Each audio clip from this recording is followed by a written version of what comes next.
ஓகேங்க. லாஸ்ட் கிளாஸ்ல கொஞ்சம் பார்த்துருந்தோம் இல்லையா? தெர்மல் பிசிக்ஸ்ல சில விஷயங்கள் பார்த்துருந்தோம். ஸோ இந்த வகுப்புல அதில் பேலன்ஸ் இருக்கிறது எல்லாத்தையும் பார்த்துடலாம். Actually sample of gas expand from V1 to V2. Amount of work done by the gas is greatest when the expansion is என்ன மாதிரியான எக்ஸ்பான்ஷன் கேட்குறாங்க. Any idea? Isobaric, sir.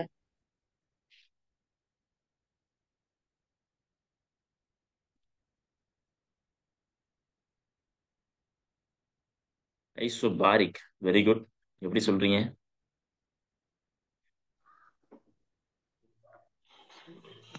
Isobaric very good. Super super Blood super pressure answer. increase ஆகுது sir. Volume changes ஆகுது. அப்போ ஒர்டன்னா என்ன அர்த்தம்? W is equal to PV. W is equal to P into V1ல இருந்து V2க்கு மாறுது அப்படிங்கிறாங்க.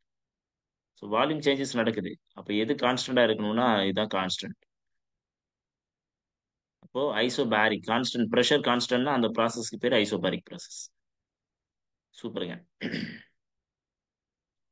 If the door of refrigerator is kept open then which of the following is true கேட்குறாங்க. Room cool ஆகுமா, room heat ஆகுமா, room either cool or heat ரெண்டுமே நடக்குமா, இல்ல எதுவுமே நடக்காதா அப்படிங்கிறாங்க. Sir, room heat ஆகும் sir. ரூம் ஹீட் ஆகும். ரீசன் வெரி குட், கரெக்ட் தான் அதுவும். ரூம் ஏன் ஹீட் ஆகுது?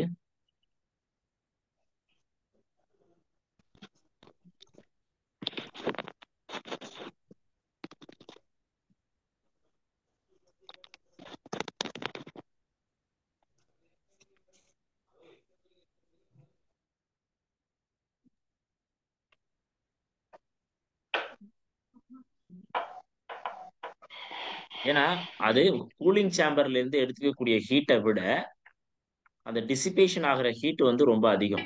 சரிங்களா? Dissipative heat. சரிங்களா? Heat is greater then. சரிங்களா? டிசிபேட்டிவ் ஹீட் வந்து கிரேட்டர் தென் கூலிங். சரிங்களா? Heat taken from the cooling. சரிங்களா? தட் மீன்ஸ் வந்து cooling chamber.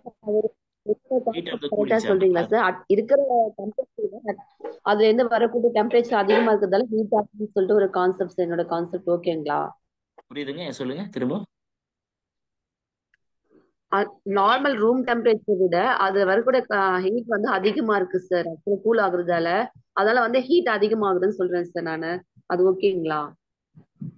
Normal room temperature okay. இப்போ வந்து ரூம் டெம்பரேச்சர்ல 35 டிகிரி செல்சியஸ் இருக்குன்னு வச்சுக்கோங்களேன். ஓகேங்களா? ஓகே, இதை சொல்றீங்க. அப்போ ரெஃப்ரிஜிரேட்டருக்குள்ள எப்படியும் எத்தனை டிகிரி செல்சியஸ் இருக்கும்?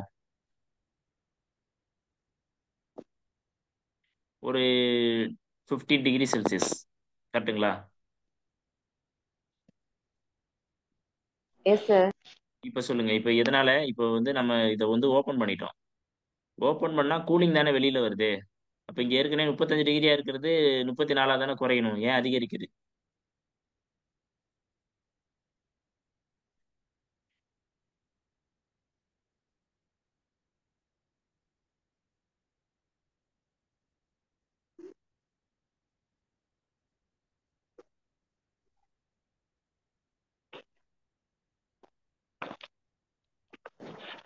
ஃபர்ஸ்ட் ரெஃப்ரிஜிரேட்டருடைய பேசிக் கான்செப்ட் என்ன? அங்க போகணும் நம்ம. பேசிக் கான்செப்ட்ஸ் ஆஃப் ரெஃப்ரிஜிரேட்டர் வந்து என்ன பண்ணுது actually? It is work in reverse direction, sir. அதாவது ஹீட் எனர்ஜி வந்து ஒர்க்கா மாறுது அப்படின்னா நம்ம கொடுக்குற ஒர்க் வந்து ஹீட் எனர்ஜியா மாறும். Heat heat work. என்ஜின்ல வந்து ம். Sir okay. சிங்க்லேருந்து ஹீட் எடுத்து சோர்ஸ் கொடுக்குதா சார்? Very good. ரெஃப்ரிஜிரேட்டர் என்ன பண்ணுது? ரெஃப்ரிஜிரேட்டர் வந்து நம்ம கார்னாட் என்ஜினுக்கு ஆப்போசிட்டான வேலையை பண்ணுது. கரெக்டா? ஓகே. அதானே சொல்ல வரீங்க நீங்க. சிங்கிள் இருந்து சோர்ஸ் கொடுக்குதுன்னா அதான மீனிங்க. Yes sir. ரிவர்ஸ் டைரக்ஷன்ல கார்னாட் என்ஜினுடைய கார்னாட் ஃபங்க்ஷன் ஃபங்க்ஷனுடைய அதை வந்து ரிவர்ஸ்ல பண்ணுது அப்படின்னு நம்ம சொல்ல வரீங்க கரெக்டா? Yes sir.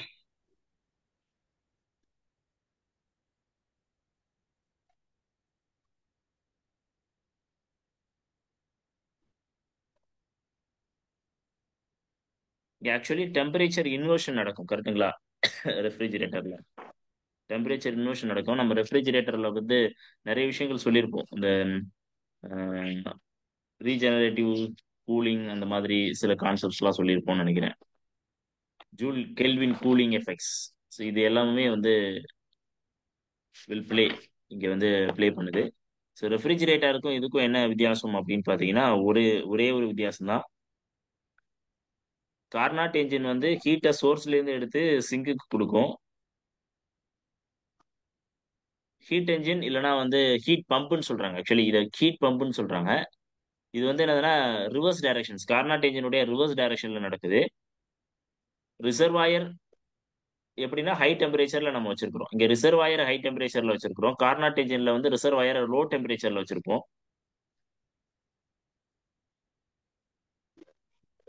சிங்க் வந்து லோ டெம்பரேச்சர்ஸ்ல தான் இருக்கு சரிங்களா? பட் ரிசர்வாயர் வந்து ஹை டெம்பரேச்சர்.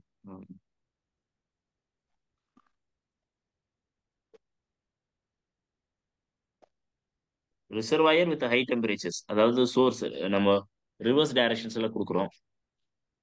இதுக்கு வந்து ஆக்சுவலி கோஎஃபிஷியன்ட் ஆஃப் பர்ஃபார்மன்ஸ்னு ஒன்று பார்ப்போம் சரிங்களா? இது வந்து நம்ம எஃபிஷியன்சில பார்க்கறது இல்ல, கோஎஃபிஷியன்ட் ஆஃப் பர்ஃபார்மன்ஸ் அப்படின்னு சொல்லி பார்க்குறோம். இந்த ரிவர்ஸ் டைரக்ஷன்ஸ் அதாவது ஆப்போசிட் 1/ஈட்டாவை தான் நம்ம வந்து என்ன சொல்றோம்னா கோஎஃபிஷியன்ட் ஆஃப் பர்ஃபார்மன்ஸ் பீட்டா. சொல்றோம். அதாவது எஃபிஷியன்சிக்கு ஆப்போசிட்டா இருக்கக்கூடிய வேல்யூ கரெக்ட்டுங்களா? Beta equal to 1 minus eta divided by ஈட்டான்னு எழுதியிருப்போமா? இல்ல சார், சிங்கோட heat divide by heat of சோர்ஸோட ஹீட் -1. கரெக்ட் தான் கரெக்ட் தான் கரெக்ட். அது சில ஃபார்முலாஸ்லாம் எழுதியிருப்போம் பாருங்க. ஓகே, இது எல்லாமே அப்படிதாங்க, வேற ஒன்றும் இல்லைங்க சரிங்களா? ஸோ இப்போ என்னதுன்னா நம்ம ரெஃப்ரிஜிரேட்டர் வந்து ரொம்ப கம்மியான கூலிங்ல இருக்கும். உள்ள இருக்கிறது ரொம்ப கம்மியான கூலிங்ல இருக்கும். வெளியில அட்மாஸ்பியர்ல அதை விட அதிகமான ஹீட் இருக்கும். இப்போ என்ன விஷயம்னா இந்த டிசிபேட் பண்ணும் ஆக்சுவலி நம்மளுடைய அதாவது ரெஃப்ரிஜிரேட்டர் என்ன பண்ணும்னா அந்த கன்வர்ஷன் பண்ணுது பாத்தீங்களா? அதாவது ஹீட்டா இருக்கக்கூடிய ஒரு ஆப்ஜெக்ட்ஸ் எல்லாத்தையுமே கூலா மாத்தும் பொழுது அது என்ன பண்ணும்னா சம் ஹீட்ஸை வந்து டிசிபேட் பண்ணும். அந்த டிசிபேட் பண்றதை விட இந்த சோர்ஸ்ல இருந்து எடுக்கக்கூடிய கூலிங் வந்து ரொம்ப ரொம்ப கம்மியா இருக்குங்கிறாங்க. அதனால என்ன ஆகுது அப்படின்னு பாத்தீங்கன்னா அந்த டிசிபேஷன்ஸ் வந்து அதிகமாயிடுது. அந்த டிசிபேஷனால அந்த ரூம் வந்து என்ன ஆகுது அப்படின்னு பாத்தீங்கன்னா வில் இன்க்ரீஸ் த ஹீட். ரூமோட ஹீட்டை வந்து இன்க்ரீஸ் பண்ணுது சரிங்களா? இதுதான் பேசிக்கான விஷயம்.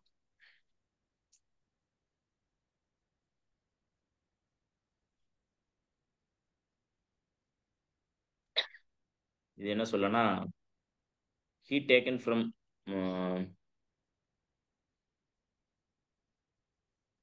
heat from cooling chamber.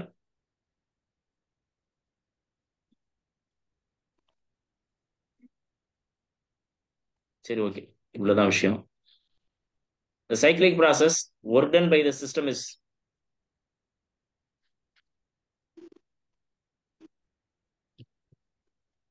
zero equal to heat given to the system more than heat given to the system independent of heat given to the system. Cyclic process என்னங்க? Cyclic processனா ஒரு வார்த்தை உங்களுக்கு வந்துடணும். என்ன ப்ராசஸ், என்ன value? Internal energy change in internal energy zero, internal energy constant அப்படிங்கிறது தான் cyclic process கரெக்டுங்களா? ஸோ இந்த சைக்ளிக் ப்ராசஸ்ல இந்த இன்டர்னல் எனர்ஜி கான்ஸ்டன்ட்னா del Q equal to del U plus del W அப்படின்னு எழுதுவீங்க. இதுதான் நம்ம வந்து ஜீரோன்னு எழுதிடும். Del Q equal to plus del W. அப்போ டெல் கியூ ஈக்குவல் டு என்ன ஆகுதுன்னா டெல் டபிள்யூ. ஸோ இப்போ டோட்டல் ஒர்க் டன், அதாவது சைக்ளிக் ப்ராசஸ்ல work done by the system வந்து என்னதுங்க டோட்டலி வந்து ஈக்குவல் டு த அவ்வளவுதாங்க, முடிஞ்சு போச்சு. B option correct. அடுத்து Carnot engine has efficiency 1/5. Carnot என்ஜினுக்கு எஃபிஷியன்சி 1/5 இருக்கான். Efficiency becomes 1/3 when temperature of the sink is decreased by 50 Kelvin. What is the temperature of the sink ன்னு கேக்குறாங்க.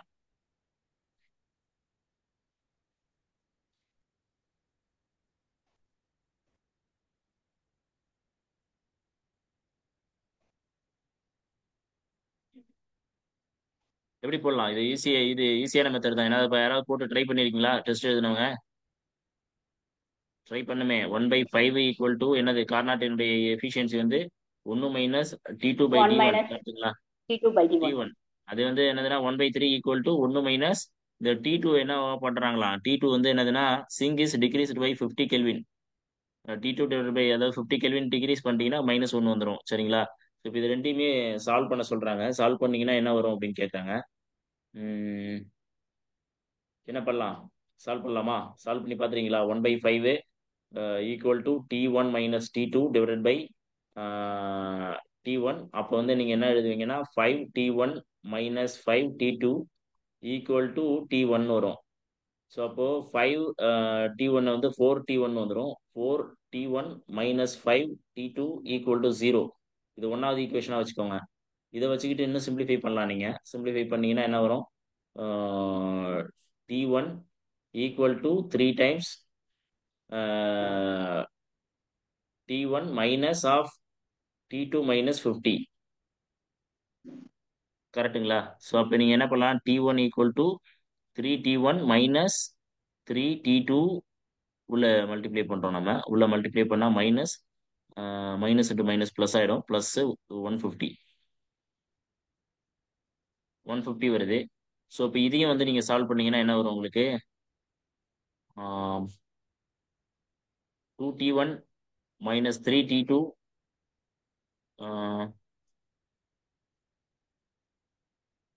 Okay plus 150 equal to 0. So இப்போ இது ரெண்டாவது ஈக்குவேஷனாக வச்சுக்கோங்க. இது ரெண்டையும் சால்வ் பண்ணீங்கன்னா ஒரு வேல்யூ உங்களுக்கு கிடைச்சிரும். இதை வந்து ரெண்டால பெருக்கலாம். ரெண்டால பெருக்கி எழுதுனீங்கன்னா மேலே இருக்கிறத ரெண்டால T1 பெருக்கலாம். கட்டாயிடும். இல்லை மேலே இருக்கிறத ரெண்டால பிரிக்கலாம். மேலே இருக்கிறத ரெண்டால பிரிக்கிறதுனா 4T1 minus 6T2 plus 300 equal to 0ன்னு எழுதுவீங்க. இந்த இதை அப்படியே எடுத்து இங்கே எழுதுங்க. இது என்னதுன்னா 4T1 minus 5T2 equal to 0. So இப்போ வந்து T1 கட் ஆயிடுச்சா? கட் ஆயிடும். இது வந்து ப்ளஸ்ஸாக மாறிடும். அப்போ T2 மட்டும்தான் இருக்கும். T2 மைனஸ் T2 வரும். -T2 கரெக்டுங்களா? -T2 plus 30 300 equal to 0. அப்போ T2னுடைய வேல்யூ வந்து 300 கெல்வின். கரெக்டுங்களா? புரிஞ்சுதுங்களா? Okay sir. இவ்வளவுதான். சிம்பிளா இந்த மாதிரி போடணும். இது கொஞ்சம் பெரிய கொஷின்ஸ் தான். பட் சம்டைம்ஸ் கேட்கறதுக்கு சான்சஸ் இருக்கு. ஸோ இப்படி கேட்டாலும் நீங்க ஆன்சர் எழுதணுங்கிறதுக்காக தான் அந்த கொஷின் எடுத்தேன் நான். பார்க்கலாம். எப்படி கேட்டாலும் நம்ம வந்து கான்செப்ட் அப்ளை பண்ணதுக்கு தெரியணும். அவ்வளவுதான், வேற ஒன்றும் இல்லை. Simple things. The first operations involve in the Carnot cycle. Carnot சைக்கிள்ல என்ன ஆப்ரேஷன்ஸ் வந்து ஃபர்ஸ்டா இருக்கு? Isothermal expansion sir. Isothermal expansion, அப்புறம் அடியாபேட்டிக் எக்ஸ்பான்ஷன், அதுக்கப்புறம் ஐசோதெர்மல் கம்ப்ரஷன், அடியாபேட்டிக் கம்ப்ரஷன். கரெக்டுங்களா? இதான் order. For which combinations of working temperature the efficiency of the Carnot engine is highest? எதுக்கு ஹையஸ்டா இருக்கும்?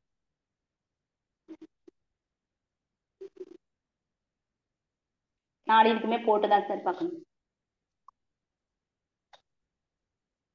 நாலுக்கு போட்டு Theta பார்க்கணும்னு equal to அவசியம் 1 இருக்கா? minus T2 by T1. நாலுக்கு போட்டு பார்க்கணும்னு அவசியம் இருக்கா? அவசியம் இருக்குங்களா? சொல்லுங்க. 1 minus T2 T2 minus divided by T1. T2 by சரிங்களா? T1. ஈட்டா வந்து எப்போதும் வந்து which combinations working temperature of efficiency of Carnot engine is ஹையஸ்ட்னு கேட்குறாங்க. அப்போ எஃபிஷியன்சி ஹையஸ்டா இருக்கணும்னா எதுக்கு ஹையஸ்டா இருக்கணும்? எஃபிஷியன்சி மேக்சிமமா இருக்கணும்னு சொல்லிட்டாங்க. மேக்சிமமா இருக்கணும்னா இந்த இந்த இந்த வேல்யூ வந்து என்ன இருக்குன்னா ரொம்ப மினிமமா இருக்கணும். அப்பதான் 1ஆல மைனஸ் பண்ணீங்கன்னா அதிகமான வேல்யூ கிடைக்கும். இது ரொம்ப ரொம்ப சின்ன வேல்யூவா இருக்கணும், மினிமமா இருக்கணும். ஸோ அப்போ என்னன்னா T2 divided by T1 should be minimum. இப்போ இந்த வேல்யூல எது எது வந்து T2 ஃபர்ஸ்ட் இருக்கிறது T2, செகண்ட் இருக்கிறது T1, எது மினிமமா இருக்கும்? சாரி, ஃபர்ஸ்ட் இருக்கிறது Option D, T1, sir. ரெண்டாவது இருக்கிறது T2. அதான் மேல கொடுத்துட்டோம், ஆர்டர் Option D. கொடுத்துட்டோம் இல்லைங்களா? ஆர்டர் கொடுத்துட்டோம். ஸோ ஃபர்ஸ்ட் சின்ன வேல்யூ, கீழே இருக்கிறது பெரிய வேல்யூவா இருக்கணும். எது கரெக்டா இருக்கும்? ஆப்ஷன் எந்த ஆப்ஷன் கரெக்டா இருக்கும்? Last option sir. Last options. ஓகேங்களா? ஏன்னா இதுதான் வந்து ரொம்ப ரொம்ப மினிமமா இருக்கும். இது வந்து பாத்தீங்கன்னா 20/40னா 1/2 வந்துடும். கரெக்டுங்களா? 1/2 வரும். 0.5 1 விட இதுக்கு 1/2 கம்மியா வரும். இருக்கும். இது 45/16 வந்ததுன்னா என்ன வரும் உங்களுக்கு? 1/2 விட அதிகமாக தான் வரும். 4/2/3 வந்துடும். கரெக்டுங்களா? 2/3. ஆ, இது வந்து என்ன ஆகுது? 4/3. இது வந்து 100 சாரி 4/3 கரெக்டாக போடுறோமா? 3/4 இல்லை, நான் தப்பா போட்டேன். ஆமா இது 3/4. 3/4. இது கரெக்டாக தான் இது போட்டிருக்கேன் இல்லைங்களா? 8/10. இது 2/3 தானே போட்டிருக்கேன், கரெக்டு தானே? இது வந்து இது என்ன வரும்? 8/10. 8/10. ஸோ இது எல்லாத்துலயும் பாத்தீங்கன்னா வேல்யூஸ் வந்து ரொம்ப கம்மியா இருக்கிறது இதுக்கு மட்டும்தான் இருக்கு.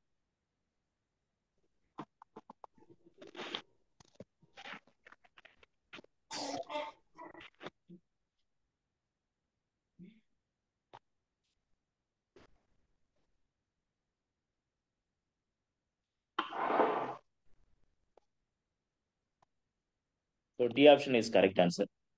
An engine is supposed to operate between two reservoirs of temperature 7 to 7 degrees Celsius and 2 to 7 degrees Celsius. The maximum possible efficiency.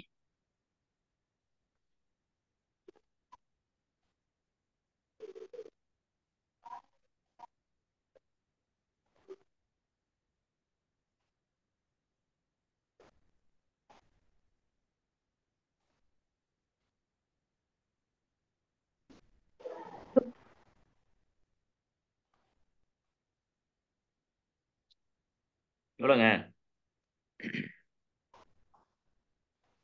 eta equal to minus T2 by T1.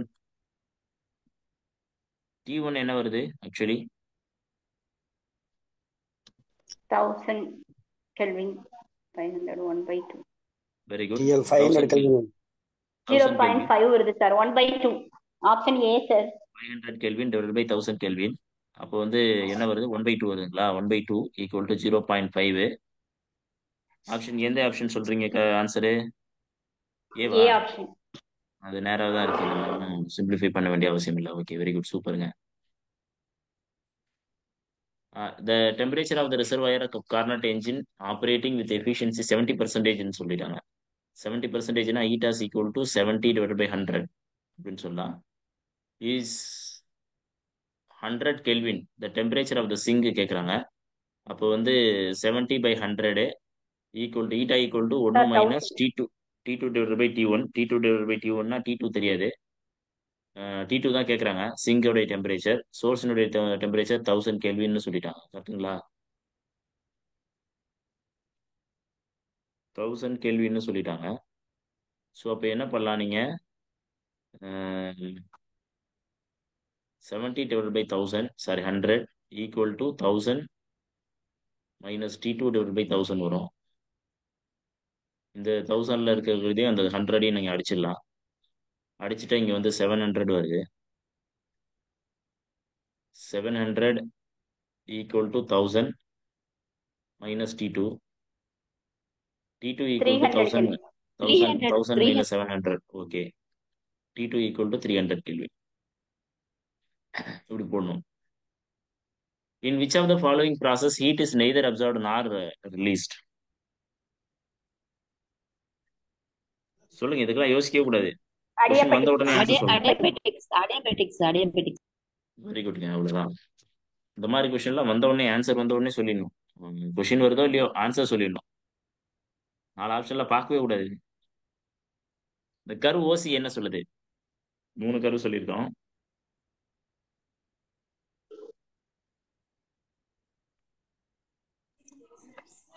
Sir அடியாபெட்டிக்கா sir? OC adiabatic. Okay, adiabatic சரிங்களா? Adiabatic correct தாங்க, super, correct தாங்க, adiabatic. OB என்ன சொல்லுதுங்க? OB isothermal sir. OC adiabatic, அடியாபேட்டிக்கே சொல்லுது. OB வந்து isothermal. நம்ம படிச்சிருக்கோம், isothermal curve is steeper than அடியாபேட்டிக்கா? அடியாபெட்டிக் தான் சார் ஸ்டீப்பர். அடியாபேட்டிக் வந்து steeper than isothermal. Yes sir. அது படிச்சிருக்கோம் இல்லையா? ஓகே, அடுத்து வந்து ஓஏ என்ன சொல்லுது, ஓடி என்ன சொல்லுது? ஓடி வந்து volume constant sir, isochoric sir. ஓடி வந்து ஐசோகோரிக். ஓடி வந்து isochoric. Very good. Isobaric. OA வந்து சார் ஐசோபாரிக் சார். வெரி குட்ங்க, அவ்வளோதாங்க.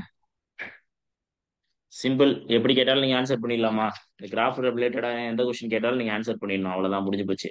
ஒரே கொஸ்டின்ல எல்லா ஆன்சரும் சொல்லி கொடுத்தாச்சு. In thermodynamics heat and work are, தெர்மோடைனமிக்ஸ்ல ஹீட்டும் ஒர்க்கும் என்னது? எக்ஸ்டென்சிவ் ப்ராப்பர்ட்டியா சார்? பாத் ஃபங்க்ஷனா sir? Path function.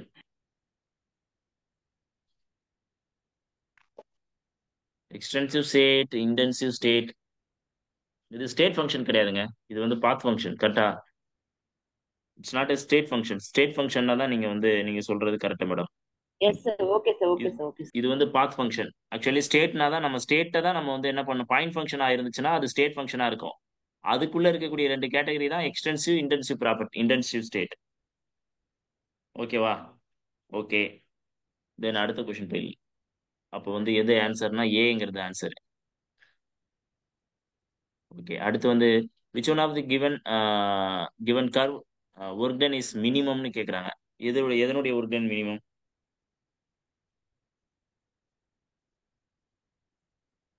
அடியாபெட்டிக்கா sir? Adiabatic தான். எது, எந்த கர்வு? ஒன்னா, ரெண்டா, மூணா பாயிண்ட் பண்ணியிருக்கேன் பாருங்க, 1 2 3ன்னு.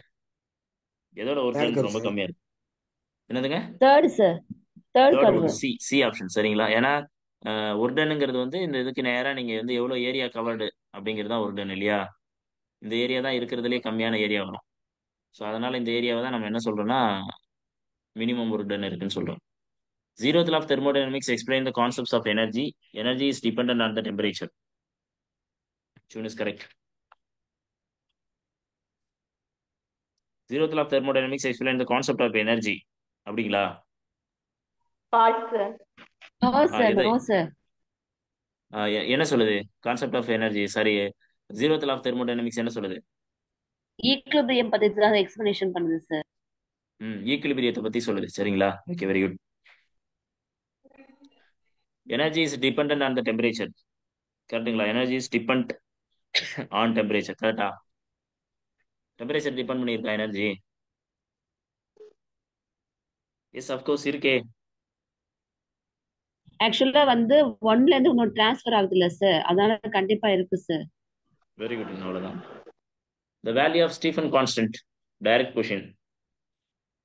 ஏ option sir. 5.67 into 10⁻⁸ watt per metre square kelvin. Very good, very குட்ங்க, வெரி குட். பட் யூனிட்டை கேர்ஃபுல்லா பார்த்துக்கோங்க. இது கரெக்ட் தான். பட் அடுத்த நீங்க எக்ஸாம் பேப்பர்ல பார்க்கும்பொழுது வேற மாதிரி இந்த யூனிட்டை மாத்தி மாத்தி கொடுத்து கன்ஃபியூஸ் பண்ண ட்ரை பண்ணலாம். ஸோ அப்போ வந்து கேர்ஃபுல்லா இருங்க. இந்த மாதிரி தெரிஞ்ச கொஸ்டின்ல தப்பு பண்ணீங்கன்னா நீங்க 100 பேருக்கு கீழே வந்துருவீங்க. If sun of surface radiate heat energy 6.3 into 10 to the power of 7 watt meter square, watt per meter square. Calculate the temperature of sun assuming it to be black body. Sigma is equal to 5.7 into 10 to the power of -8 watt per meter square and Kelvin power 4 ன்னு சொல்றாங்க. Stefan law sir. Stefan law என்ன சொல்லணும், என்ன போடணும்?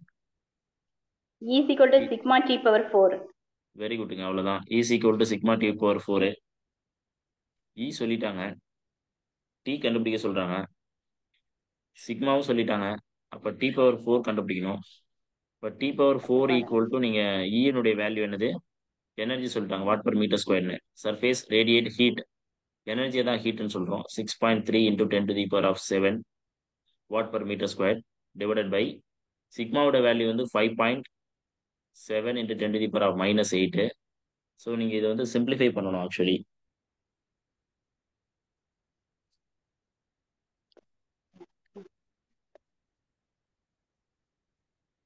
இதை வந்து simplify பண்ணி போட்டீங்கன்னா 0.1105 into 10 to the power of 16 வருது. இதுக்கு ரூட் எடுத்தீங்க அப்படின்னா சம் வேல்யூஸ் கிடைக்கும் உங்களுக்கு சரிங்களா? ஏன்னா இதுல வந்து இன்னொரு முக்கியமான, இந்த ரூட் எடுத்தீங்கன்னா ஒரு வேல்யூ கிடைக்கும். அந்த வேல்யூ வந்து என்னதுன்னு பார்த்தீங்கன்னா 0.58 இன்டூ 10⁻⁴ அப்படின்னு பிரிக்கிறாங்க. ஸோ இது வந்து 5.8 இன்ட்டு 10⁻³ எழுதிக்கலாம். 5.8 இன்ட்டு 10⁻³ கெல்வின் எழுதிக்கலாம். ஸோ இதுதான் ஒரு சார் ஒரு இங்க பாசிபிள். T⁴ தானே சார், நம்ம ஸ்கொயர் எடுக்கும். இந்த ஹோல் பவர் 1/4 தானே சார் கண்டுபிடிக்கணும். கரெக்டுங்க, கரெக்டு கரெக்டு.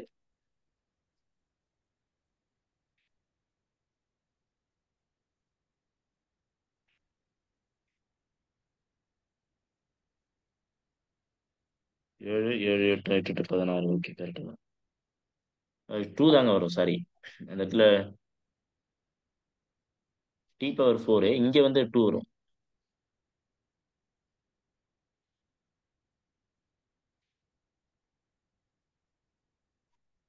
ரூட் எடுத்தீங்கன்னா இங்க வந்து 2 வந்துருங்களா?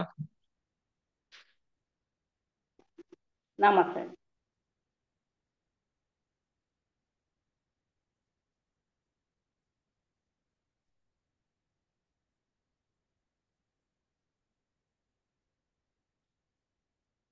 0. ஆமா 0.5 0.58 10⁻²2 கெல்வின் வரும்.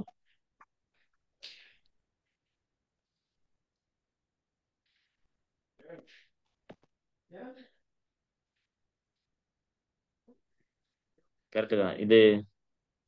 இந்த ஆன்சர் செக் பண்ணி பாருங்க கால்குலேட்டர்ல. வேற ஆன்சர் வரும்னு நினைக்கிறேன் இது ஆக்சுவலி. நான் வந்து ஓகே சார். அது 4 10⁻² எப்படி சார் போட்டீங்க? 8 தானே சார், இல்லையா? இல்லைங்க. இப்போ √4 எப்படிங்க எடுத்துப்பீங்க? ரூட் 2 இன்டூ இப்போ ரூட்டுக்குள்ள 4 டைம்ஸ்னா 16. நீங்க வந்து 4 ரூட் எடுத்தீங்கன்னா அப்படி வரும். 4ன்னு எடுப்போம். எப்படி எடுப்பீங்க? ஓ, நான் இது கியூப் ஸ்கொயர் நினைச்சு கேட்டேன். ரூட் ஆஃப் 9 என்ன? சாரி, கியூப் ரூட் ஆஃப் 27 என்ன? 3. கியூப் ரூட் ஆஃப் 4 என்ன? இது வந்து 2ன்னு எடுப்பீங்க, இது வந்து 3ன்னு எடுப்பீங்க. அப்ப இது வந்து 3ன்னு எப்படி எடுப்போம். எடுக்கணும்? அது 4ன்னு actually 2 into 2 into 2 into 2. 2 into 2 4 4 2 8 8 2 16. கரெக்டா? Okay sir. இப்போ ஆனா 2 தான் நீங்க பவரும் அப்படிதான் எடுக்கணுமா சார்? நான் பவர் தான் கேட்டேன். இதுக்கு எப்படி எடுத்துக்கிட்டீங்க? சார் 3 சார் நீ 9 முன்னாடி 9 போட்ட 3 ரைட்டு தான் 20. சார். 3 சார் 9 9 3 10⁻16 20. போட்டால் 10⁻4 வருது சார். சார் சொல்லுங்க சார். சாரி, 10⁻16 அந்த 1/4 போட்டிங்கன்னா அது 4 தான் சார். அது முன்னாடி போட்ட தான் சார் ரைட்டு. 10⁻4. இது இல்ல இல்ல, ஏதோ 10⁻4 தான் கரெக்டா? Yes sir.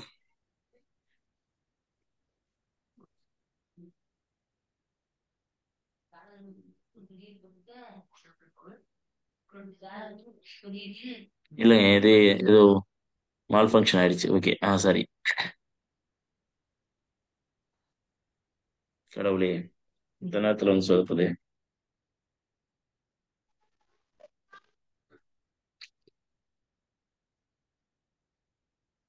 உங்களுக்கு ஸ்கிரீன் தெரியுதா? டிம்மா தெரியுது எஸ் சார். ஏதோ லோட் ஆகிட்டு இருக்க மாதிரி தெரியுது சார். சாரி, அது ஏதோ இஷ்யூ ஆயிடுச்சு. ஒரு நிமிஷம் க்ளோஸ் பண்ணிட்டு ஓப்பன் பண்ணு.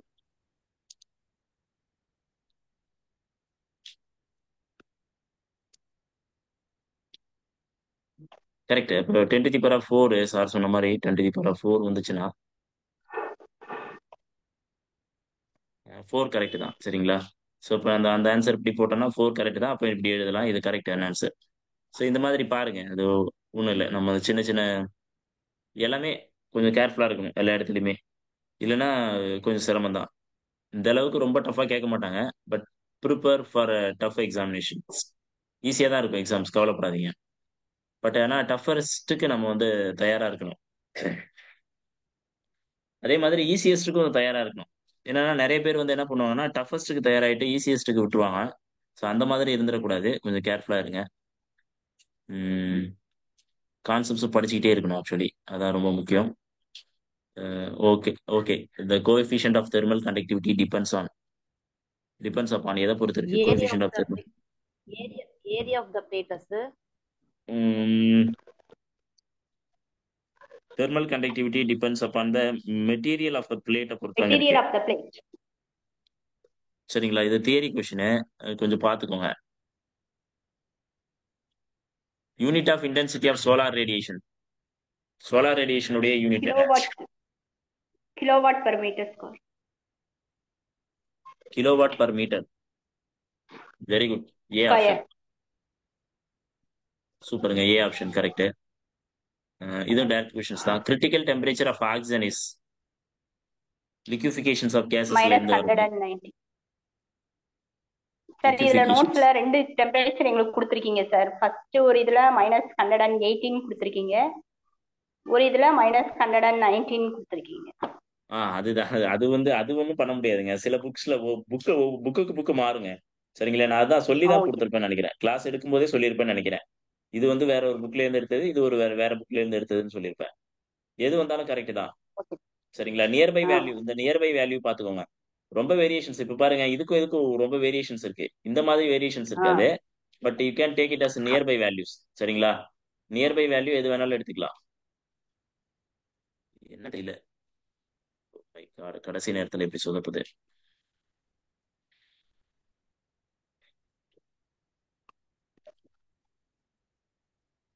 The principle used in the Lindace process. Lindace processல என்ன principle யூஸ் பண்றாங்க? Any idea? Joule Thomson.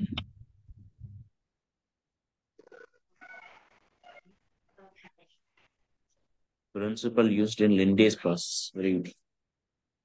ஓகேங்க, Joule Thomson effect. Very good. பரவாயில்ல, சூப்பர். Very good. அடுத்து வந்து பார்க்கலாம். The unit of thermal conductivity is. Thermal கண்டக்டிவிட்டிக்கு யூனிட் என்ன? Watt metre per metre square kelvin. Metre ஸ்கொயரா மீட்டரா? மீட்டர் கெல்வினா? Sorry sir, metre kelvin. பாருங்க. Which of the following method used to find thermal conductivity of the bad conductor? Sir least disk method. Chiral least disk method sir. Very good. இது வந்து bad கண்டக்டருக்கு, இது ரெண்டும் good கண்டக்டருக்கு. கரெக்டுங்களா? Option C தான் correct. லீடிஸ்க்கு தான் correct. சொல்லியிருப்போம், நோட்ஸ்ல சொல்லியிருப்போம். அடுத்து, which one of the following correct about critical temperature? 88/27 RT. Very good, very good, very good. இதுவும் டைரக்ட் கொஷின்ஸ் தான். டைரக்ட் கொஷின்ஸ்னா இது நம்ம சொல்லியிருப்போம். டிஐ என்ன, டிசி என்ன, டி ஏ என்ன, இது எல்லாமே நம்ம எக்ஸ்பிளைன் பண்ணியிருப்போம். இது ஆக்சுவலி எல்லா புக்லயும் நேரடியாக இருக்கிற ஆன்சர் தான் இது. நீங்க மனப்பாடம் பண்றதா இருந்தாலும் பண்ணிக்கலாம், பட் புரிஞ்சு படிச்சுக்கிறதா இருந்தாலும் படிச்சுக்கலாம். பார்க்கலாம். Dimension of Stefan Boltzmann constant. Dimension of Stefan Boltzmann constant என்ன? சிக்மாவுடைய டைமென்ஷன்ஸ் கேட்கலாம். Energy per temperature. கரெக்டுங்களா? Temperature power 4. ஸோ அதை தான் வந்து இங்கே சிம்பிளிஃபை பண்ணி போடுறாங்க. எனர்ஜியோட யூனிட் பார்த்தீங்கன்னா தெரியும் உங்களுக்கு. சரிங்களா? சிக்மா சிக்கோட எனர்ஜி வந்து எம். சார் இது ml square t power minus ml square T power -2.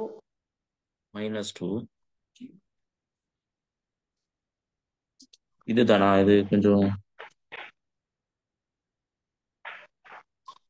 Power -4. Dimension of Boltzmann. Sorry, இது ஸ்டீஃபன் போல்ட்ஸ்மேன். இதுதான். நான் இந்த டைமென்ஷன்ஸ் இதுல போட்டிருக்கேனா, நோட்ஸ்ல கொடுத்துருக்கேனா, கிளாஸ்ல நடத்திருக்கேன் நானு.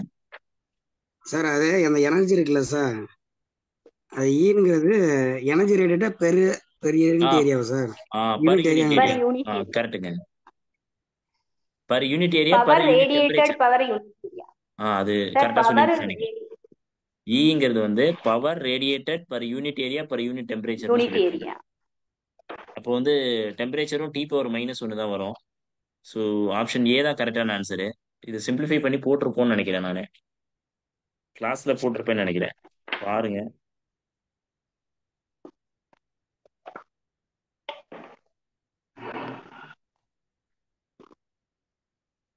ஓகே, அது மட்டும் கொஞ்சம் பார்த்துக்கோங்க. ஸ்டீஃபன் போல்ட்ஸ்மேன் கான்ஸ்டன்டோடைய வேல்யூஸ் என்னென்ன. Okay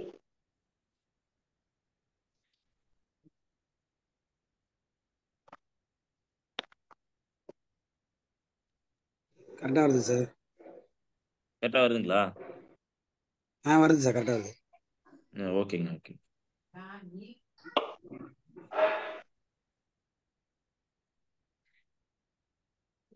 working substance of heat engine.